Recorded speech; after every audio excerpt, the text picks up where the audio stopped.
Roughly 7 million people streamed on Twitch in a typical month last year. At any given moment, about 95,000 channels are live, splitting an audience of around 2.3 million viewers. Do that division, and the average channel has about 26 people watching, and most sit far below even that. Meanwhile, the top earners pull in millions. The dream is real, but the curve is brutal.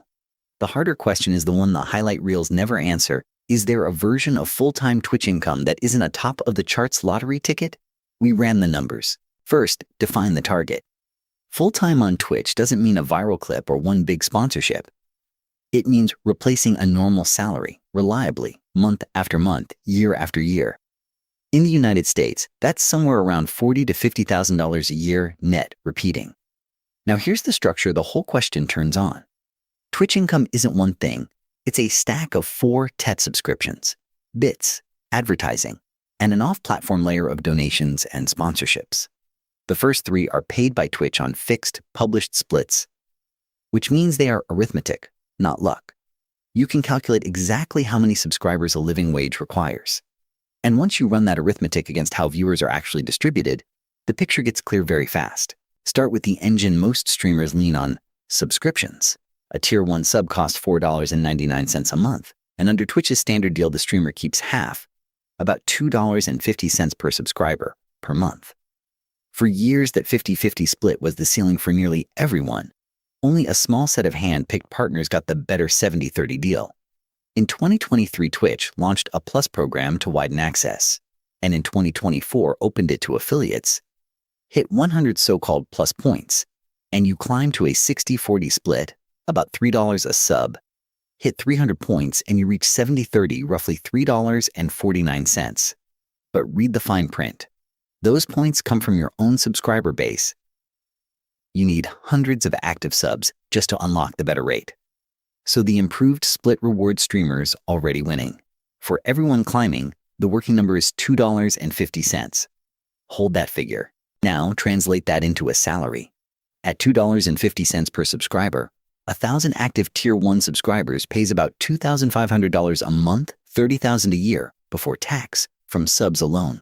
To clear a $40,000 living wage on subscriptions only, you need between 1,300 and 1,700 subscribers paying you every single month and renewing. A subscriber is not a follower and not a viewer. It is someone choosing to spend real money on you monthly. The widely cited rule of thumb is that a sustainable full-time channel runs on roughly 500 to 2,000 active subs, with bits and ads filling the gap. But those don't rescue the small streamer.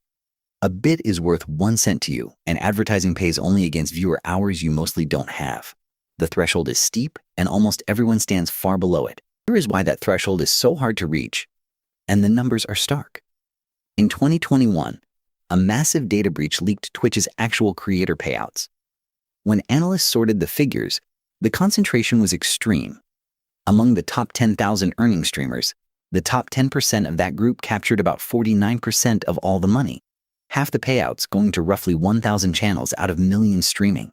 The 1,000th highest earner still grossed around $85,000 a year, comfortably full-time. But step outside that top tier and it collapses. Commentators summarizing the leak put it plainly: unless you are in roughly the top 100th of 1%, making this a full-time job is unlikely. To even out-earn the median American household, you had to rank among the top 1,300 or so streamers on the whole platform. This is not a curve that gently rewards effort. It is a spike. A few channels capturing nearly everything, and a vast flat plane beneath.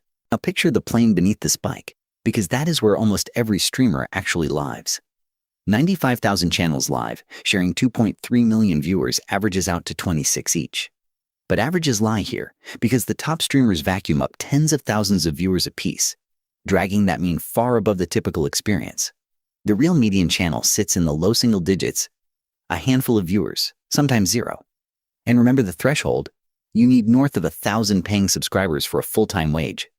A channel with 3 viewers does not convert into 1,000 subscribers. The gap between the average streamer and the full-time bar is not a few steps. It is several orders of magnitude. Most channels are not on the bottom rung of a ladder to the top. They are on a different floor entirely. So what actually separates the full-time streamers from the masses? It is rarely luck or a single viral moment.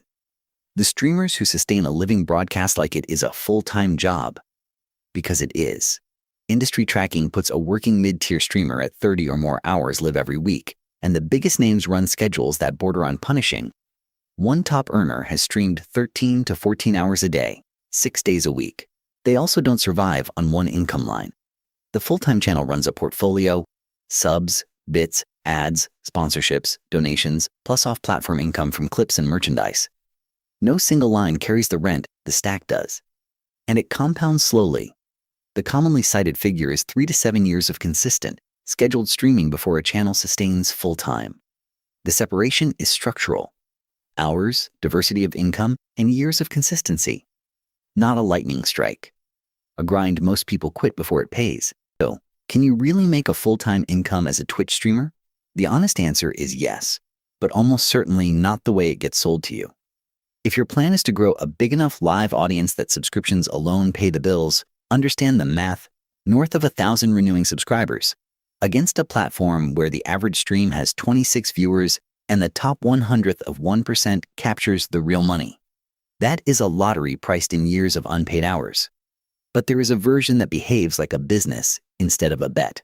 The full-time streamers treat Twitch as the live front end of a diversified content operation: subs, bits, and ads stacked with sponsorships, clips, merchandise, and an audience that follows them off the platform. They show up on a schedule for years and monetize the relationship, not just the stream. So here is the single sharpest filter. Does your plan depend on Twitch discovering you, or on you building an audience you can monetize anywhere? Discovery is a spike you don't control. A portable, paying audience is an asset you do. The streamers who go full-time are, overwhelmingly, the ones building the asset. That's the red.